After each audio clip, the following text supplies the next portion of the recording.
오늘은 기도로 사는 사람 마지막 5번째 시간입니다. 오늘 나누는 내용은 앞에 했던 것들을 복습이면서 이미 우리가 다 잘 아는 내용입니다. 네, 분명한 것은요, 머리로 아는 것은 열매를 맺지 못합니다. 삶으로 드러날 때 그것이 믿음의 열매가 되고 선한 영향력이 됩니다. 오늘도 말씀을 통해서 우리의 심령이 도전받게 될 줄로 믿습니다. 믿음으로 반응하게 되기를 간절히 축복합니다. 아멘. 야고보서 하면 특징이 있지요. 5장밖에 안 되지만 야고보서가 굉장히 중요하게 얘기하는 것이 있습니다. 그것이 뭡니까? 행함 없는 믿음은 죽은 믿음이다라는 거예요. 그러니까 행함 있는 믿음을 굉장히 중요시 여깁니다. 그러니까 행함, 실천을 정말 중요하게 여기는 서신으로 유명한 거예요. 그런 야고보가 이제 이 서신을 마무리하면서 마무리 부분에 특별하게 강조한 게 있어요. 자, 행함을 강조하는 야고보가 마지막 부분에 특별히 강조한 게 있습니다. 그게 뭔지 아세요? 기도예요. 뭔가 행함을 이렇게 강조했으면 기도가 아닌 다른 거를 얘기했을 것 같은데, 그런데 마지막 뒷부분에 가서 정말 중요하게 여긴 것이 뭐냐? 기도였다는 거예요. 행함이 있는 믿음에 있어서 빼놓을 수 없는 것이 뭐냐? 참으로 중요한 것이 뭐냐? 기도라는 것입니다. 오늘은 이 본문을 참고해서 역사하는 힘이 큰 기도에 대해서 우리가 좀 나눠보려고 합니다. 달리 말하면 하나님께서 응답하시는 기도의 조건은 뭔가, 이것을 이제 교재 내용을 좀 보면서 우리가 정리해 보려고 해요. 성령께서 우리 가운데 지혜와 계시의 영과 들을 귀를 이미 주셨습니다. 그러니까 갈급함으로 나가십시다. 나 한 털도 떨어뜨리지 않겠다. 다 받아먹겠다. 내 입을 크게 열라. 내가 채우리라 말씀하신 대로 우리가 주님 앞에서 이 말씀을 다 받기를 간절히 축복합니다. 자, 하나님께서 응답하시는 기도의 조건을 말할 때 가장 중요한 게 있어요. 전제 조건이라고도 얘기할 수 있습니다. 그게 뭐냐? 다 아는 거예요. 바로 예수님과 온전한 관계를 맺는 것입니다. 예수님과 온전한 관계를 맺는 것이다. 이게 기도 응답받는 가장 중요한 첫 번째 조건이에요. 오늘 본문의 16절 하반절을 보니까 의인의 간구는 역사하는 힘이 크미니라라고 얘기했어요. 지금 야고보는 공동체를 살리는 기도가 뭐냐, 하나님의 역사가 강력하게 드러나는 기도가 뭐냐에 대해서 지금 마지막을 장식하고 있거든요. 그런데 이 하나님의 역사를 경험하는 기도, 이런 기도를 하는 사람을 일컬어 뭐라고 했느냐? 의인이라고 그랬어요. 의인의 간구는 역사하는 힘이 큼이니라. 그냥 성도의 간구는 역사하는 힘이 크다라고 얘기하지 않고 의인의 간구는 역사하는 힘이 크다라고 얘기했어요. 그렇다면 야고보가 말하는 의인은 누굴까요? 뭐 안중근, 윤봉길 의사 이런 사람들일까요? 그렇지 않습니다. 야고보가 얘기하는 이 의인은 뭐냐? 바로 예수님과 온전한 관계를 누리는 성도를 얘기하는 거예요. 예수님과 온전한 관계. 우리식으로 말하면 친한 거예요. 친밀함. 예수님과 친한 사이. 예수님과 거리끼는 거나 불편함이 없는 사람이에요. 우리 이 사람 관계 속에서도 인간관계도 그런 거 있잖아요. 왠지 불편한 사람 있고. 그렇죠? 불편함이 하나도 없이 거리끼는 거 없는 그런 사람도 있지 않습니까? 의인은 뭐냐? 예수님하고 부딪히는 게 없어요. 나는 죽고 예수로 사람입니다. 예수로 사는 사람이에요. 이런 사람은 기도할 때 예수님이 들어주지 않으실 수가 없어요. 왜냐? 이 성도가 기도하는 내용은 누가 원하는 내용일까요? 곧 예수님이 원하시는 기도 내용이에요. 그러니까 예수님과 온전히 친한 사람의 기도는 그 사람의 기도 자체가 누구의 바람이에요? 예수님의 바람인 것입니다. 이걸 예수님이 복음서에서 이미 말씀하셨어요. 요한복음 15장 7절 말씀 우리 다 함께 읽어보겠습니다. 자, 시작. 너희가 내 안에 거하고 내 말이 너희 안에 거하면 무엇이든지 원하는 대로 구하라. 그리하면 이루리라. 아멘. 뒷부분 정말 좋지 않아요? 무엇이든지 원하는 대로 구하라. 그러면 다 이루어진다. 근데 전제가 있어요. 조건이 있어요. 뭡니까? 너희가 내 안에 거하고 내 말이 너희 안에 거하면. 그러니까 예수 그리스도 온전히 하나 되어 있는 거예요. 여러분, 내가 원하는 대로 기도해서 다 응답받고 싶으세요? 그 놀라운 역사를 경험하기 원하십니까? 그러면 나는 죽고 예수 안에서 온전히 거하면 되는 거예요. 그냥 예수 안에만 거하면 되는 겁니다. 주님의 말씀이 나를 막 이렇게 가득 차서 나를 끌고 갈 지경이 되도록 만드는 거예요. 그러면 내가 구하는 대로, 여러분이 구하시는 대로 응답 받을 수 있습니다. 왜냐? 여러분이 원하는 대로 구하는 게 다 예수님이 원하시고 구하시는 것이기 때문이에요. 누군가를 깊이 사랑하거나 아니면 아끼거나 아니면 뭐 존경해 본 적이 있으실 것입니다. 이게 뭐 인간 사회에서는 이게 뭐 이렇게 지속적으로 가기 쉽지 않던데 어쨌든 다 그런 시간들이 있을 거예요. 정말 사랑하거나 정말 아끼거나 정말 존경할 때. 자, 그러면 생기는 현상이 있습니다. 누군가를 그렇게 특별하게 대할 때 어떤 일이 생기느냐? 아마 현철 씨가 불렀던 것 같아요. 언제나 선하 당신 생각. 노래 다 아시죠?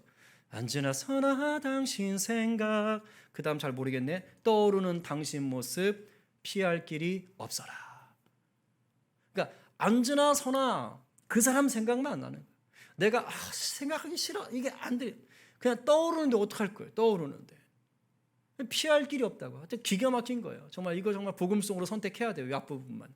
원래 이게 이별하면서 불렀던 노래던데 이 앞부분은 정말 우리가 근데 누군가를 정말 좋아하고 존경하고 사랑하고 아끼면 이런 일들이 벌어지는 거예요. 이런 관계가 되면 어떻게 되느냐? 이제는 뭘 생각해도 상대방 입장에서 생각하는 거예요. 뭘 행동을 해도 그 사람을 위해서 행동을 하게 돼요. 내가 원하는 게 내가 특별하게 생각하는 게 다 그 사람이 원하고 그 사람이 추구하는 겁니다. 먹을 거를 사도 어떤 걸 살까요? 그 사람이 좋아하는 걸 사는 거예요. 놀러 가도 어디에 놀러 갈까요? 그 사람이 가고 싶어 하는 것에 놀러 갑니다. 자, 이러니 어떻게 상대방이 나를 좋아하지 않겠습니까? 내가 원하는 건 다 들어주지요. 왜입니까? 내가 원하는 게 바로 자기가 원하는 거니까. 자, 이런 관계가 되면 그때부터는 어떤 관계냐? 나 당신한테 뭐 좀 달라고 하는 뭐 주세요 이런 관계가 아닙니다. 이 정도로 앉으나 서나 그 사람 생각만 하는 관계가 되면 이제 그때부터는 주고받는 게 아니라 친밀함을 나누는 관계예요. 그 말할 수 없는 친밀함 속에서 서로가 주고받고 나누는 일부가 있는 것뿐이에요. 중심은 뭡니까? 친밀함이에요. 그래서 영적인 원리도 똑같습니다. 우리가 기도로 사는 사람을 이제 마무리하는데 저와 여러분이 무엇보다 갈망해야 될 게 있어요. 그것은 기도에서 풍성한 열매를 얻어야겠다. 그게 아닙니다. 뭡니까? 주님과 온전한 관계를 누려야겠다. 주님과 온전한 관계, 친밀한 관계를 누리면서 기도하시면 이미 기도하는 그 시간이 천국입니다. 경험해 보셨지요? 주님과 친밀하면요, 다른 거 없어요. 기도 응답 그 나중이래요. 내가 기도하는 그 순간 주님과 함께하기 때문에 그야말로 천국을 경험하는 것이에요. 주님과 온전한 관계 속에서 기도할 때 그때 비로소 풍성한 기도 응답은 따라오는 겁니다. 핵심은 어디에 있다고요? 주님과 누리는 온전한 관계.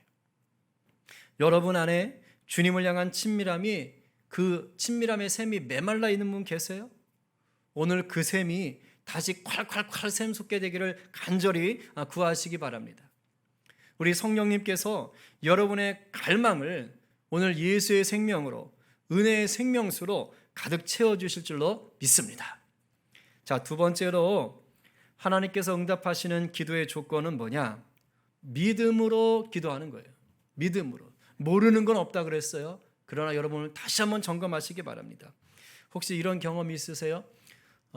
우리 젊은 친구들은 아마 우리 젊은 친구들은 이제 교사시니까 아이들을 대상으로 한번 생각해 보실 수도 있겠고, 나머지 분들은 이제 뭐 회사에서라든가 아니면 가족들, 자녀들 한번 배우자 뭐 이렇게 생각해 보실 수도 있을 것 같아요.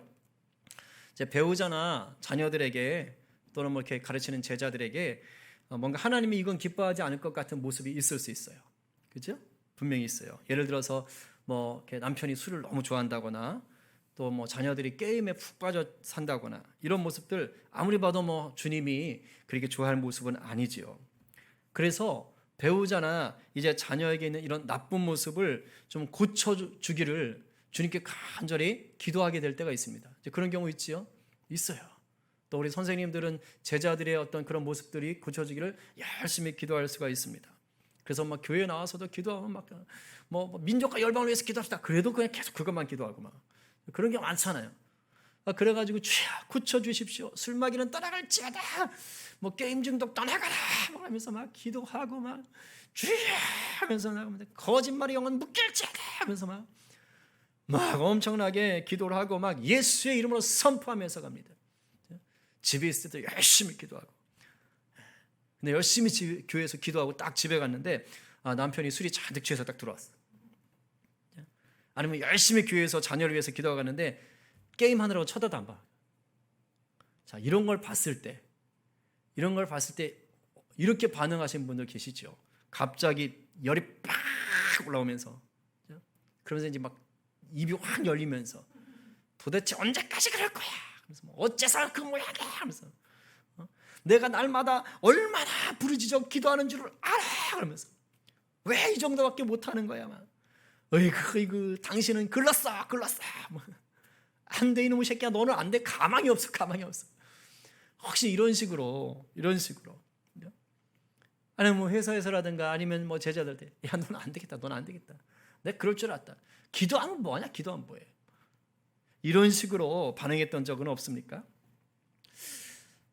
아니 누군가를 위해서 어떤 일을 위해서 열심히 기도했는데 그죠? 현실이 생각처럼 잘 되지 않고 여전히 이렇게 나쁠 때가 있다니까요. 이제 그러면 나도 모르게 막 내 안이 막 뒤틀리면서 아까 말했던 대로 넌 안 돼. 넌 글렀어. 내가 널 얼마나 하는데 이 모양 이 꼴이야. 이런 식으로 좀 저주스럽고 낙심스러운 그런 말들을 막 퍼부을 수가 있습니다. 왜 이렇게 될까요? 왜 이럴까요? 왜 열심히 기도하면서도 이러한 낙심과 염려와 불만에 붙들리게 될까요? 그것은요, 우리 기도가 믿음 위에 굳게 서지 못했기 때문이에요. 달리 말하면 하나님이 내 기도에 반드시 역사하실 것이다라는 믿음이 아직 없는 거예요. 아직 없어요. 그러니까 기도해 놓고도 정작 상황이 나쁜 걸 딱 보는 순간 못 참는 거예요. 아니, 하나님은 일을 하실 것이라고 믿으면 역사하실 텐데 좀 더 기다리면 되는데 못 봐주는 거예요. 그러면서 막 자기가 화가 나가지고 흥분하는 것입니다. 교재에 그렇게 써놨어요. 이런 경우는 뭐냐? 하나님을 무시하는 것과 똑같다. 하나님을 무시하는 것과 똑같다. 내가 그렇게 간절히 기도하면서도 상황에 대해서 못 받아들이고 막 감당 못하면 그것은 하나님이 역사하실 것을 여전히 못 믿고 있다는 뜻입니다. 하나님을 무시하면서 기도하는데 하나님이 어떻게 응답해 주시겠습니까? 오늘 보면 야고보서 15절에 이렇게 말합니다. 읽어봅시다. 자, 시작. 믿음의 기도는 병든 자를 구원하리니 주께서 그를 일으키시리라. 혹시 죄를 범하였을지라도 사하심을 받으리라. 아멘. 믿음의 기도가 병을 치유하고 주님께서 죄를 사해 주시는 그 은혜의 자리에 서게 해준다는 거예요. 뭐가? 믿음의 기도가. 여러분, 믿음 없는 기도는요, 울리는 꽹과리에 불과합니다. 울리는 꽹과리에 불과해요. 기도는요, 내 믿음만큼 역사되는 겁니다. 명심하셔야 돼요. 내 믿음만큼 역사되는 거예요. 기도하면서 여전히 낙심하고 불평하고 염려하고 있다면 그건 아직도 내가 응답받는 기도를 하는 자가 아니라 그냥 너무 괴로워서 몸부림치고 있는 것에 불과한 거예요. 물론 처음부터 완벽한 믿음 위에 서서 기도하는 분들 거의 없습니다. 처음에는 다 부르짖어 기도하면서도요, 뭐 저도 그래요. 뭐 현실에서는 낙심하고 좌절하고 불평하고 분노합니다. 괜찮아요. 근데 바라는 것은 뭐냐? 여기서 멈추지 말라는 거예요. 무엇이 바른 기도인지 알잖아요. 그럼 이제 계속 그 방향으로 달려가는 거예요. 믿음을 구하신다고요. 믿음의 주여 또 온전케 하시는 분인 예수님이 오늘도 우리에게 믿음을 더해 주십니다. 믿으십니까? 그러니까 기도할 때 그 믿음을 구하고 연습하시는 거예요. 그렇구나. 내 속에 염려가 올 때 집에 돌아갔는데 상황이 바뀐 게 없어요. 그러면 그때 화부터 내는 게 아니라 그래 내가 기도했잖아. 그럼 주님 일하고 계심을 그렇지. 지금 일하고 계신 거지. 그치? 믿고서 그래 또 기도하는 거예요. 그리고 또 사랑으로 이 믿음대로 우리 주님이 역사하시는 줄 믿습니다. 세 번째로요. 하나님께서 응답하시는 기도의 조건 세 번째. 말씀에 순종하며 기도하는 것이다. 말씀에 순종하며. 첫 번째는 주님과 친밀한 관계, 두 번째는 믿음, 세 번째는 말씀에 순종한다.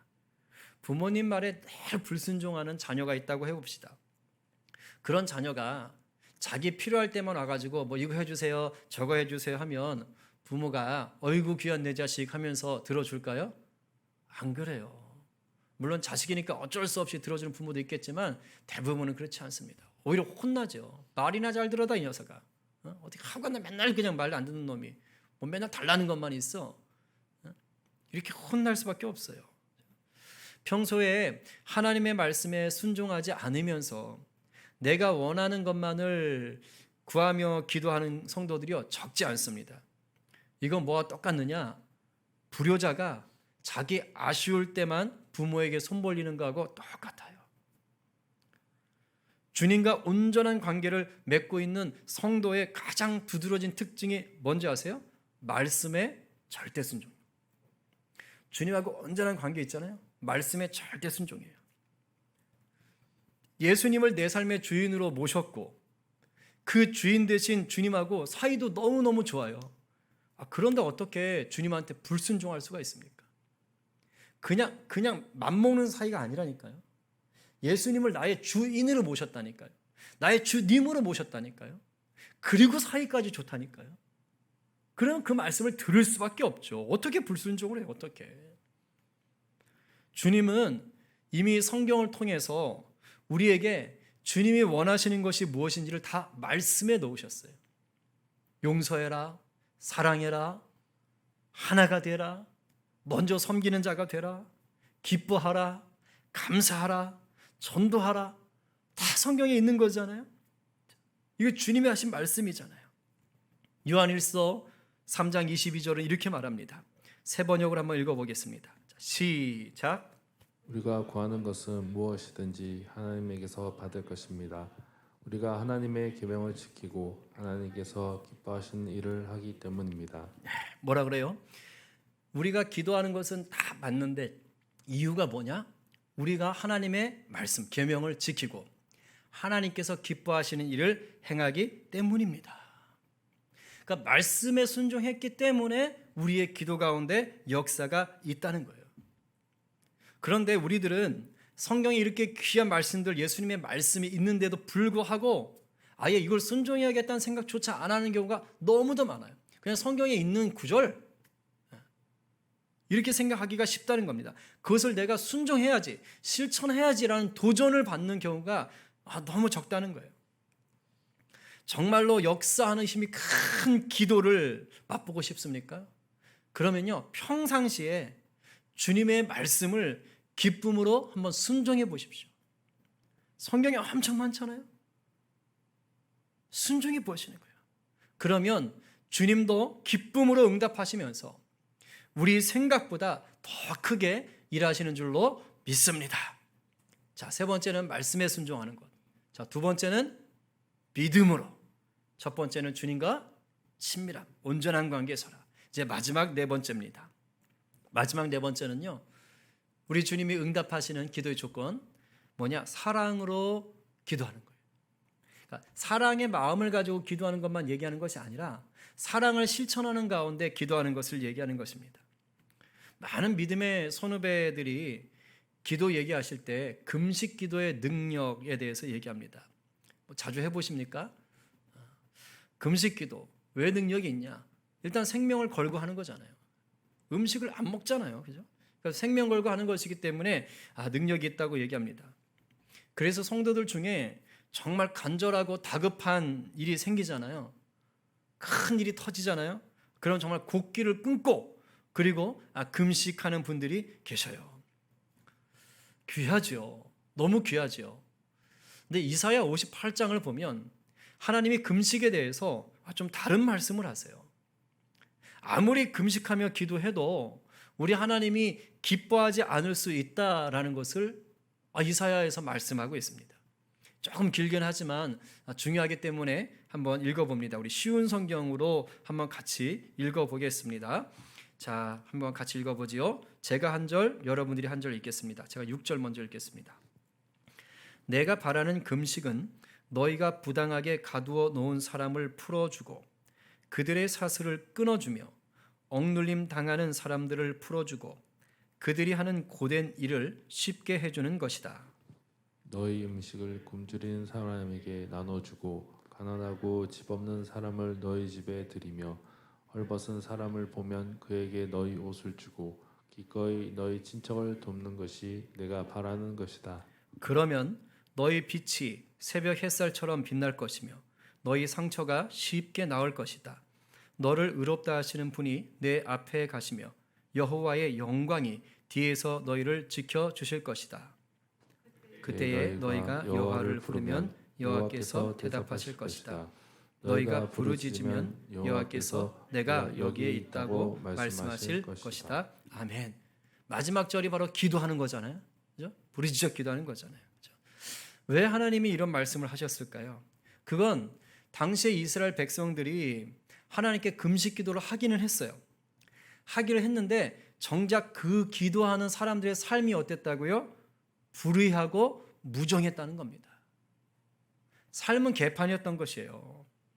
여러분, 구약 율법의 율법 핵심 중에 핵심이라는 10계명을 보시면 다 아시겠지만 1계명부터 4계명까지는 누구를 향한 거죠? 하나님이에요. 하나님을 사랑하고 하나님을 섬기는 것에 대한 내용입니다.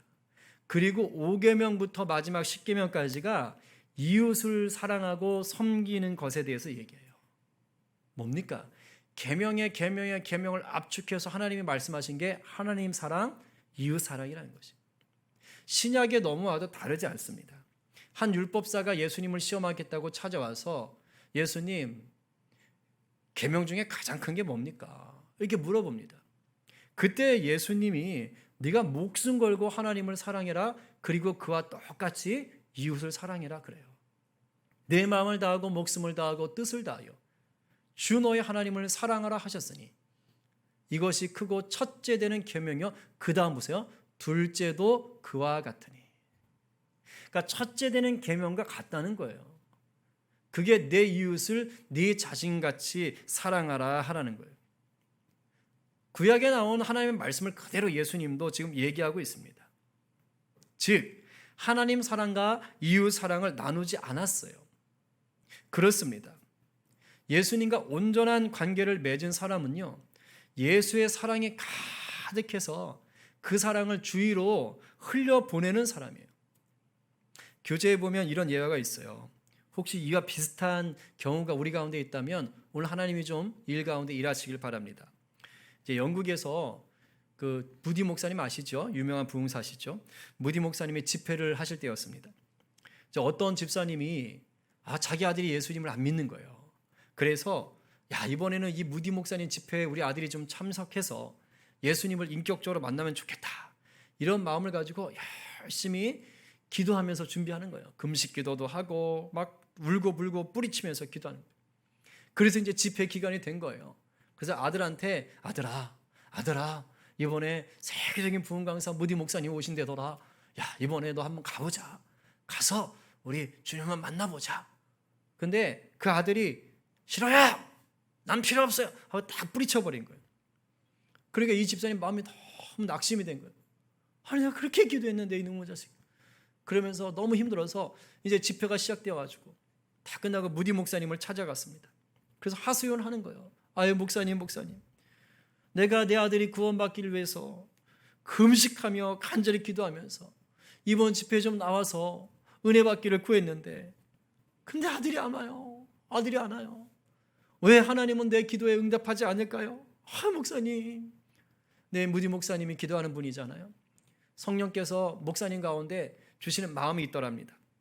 그래서 무디 목사님이 그 집사님한테 이렇게 물었대요. 집사님, 혹시 지금 사시면서 누구와 잘못된 관계를 맺은 일이 없습니까? 이제 성령이 주셨던 마음을 이렇게 전했겠죠.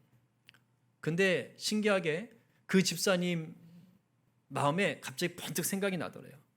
지금 교회 안에 불편한 관계가 있는 사람이 있더라는 거예요. 그게 확 생각나더래요. 아, 있어요. 그거 빨리 처리하십시오. 그래서 즉시 그 사람 찾아가서 용서 구하고 화해하고 돌아왔대요. 그리고 나서 이제 아들을 위해서 다시 기도를 하는데 이번에는 마음에 하나님이 응답하실 거라는 그런 강력한 확신이 확 생기더랍니다. 그리고 나서 마침내 집회 마지막 날 저녁에 그 집사님의 아들이 성령님의 강권하심을 받아서 자기 스스로 엄마, 아빠, 나 교회 갈게요. 그리고서는 그 집회에 나와서 자신의 삶을 주님께 드리는 구원의 역사가 일어났다. 그게 이 예화의 내용이에요. 사랑에 묶여 있었던 거예요. 사랑이. 여러분 혹시 기도가 메마른 분 계십니까? 나름 기도를 열심히 하시는데 응답이 없고 마음이 답답한 분 계세요? 자, 그렇다면 혹시 나를 통해 하나님의 사랑이 흘러가야 되는 곳이 있는데 불구하고 그러한 대상이 있는데도 불구하고 그것이 막혀 있고 그것이 깨져 있는 건 아닌지 한번 돌아보시기를 바랍니다. 주님과 온전한 관계를 맺고 있는 자에게는요, 흘러갈 게 사랑밖에 없거든요. 근데 이 사랑이 막히고 깨져 있으면 기도도 막히는 거예요. 기도 응답도 막히는 것입니다.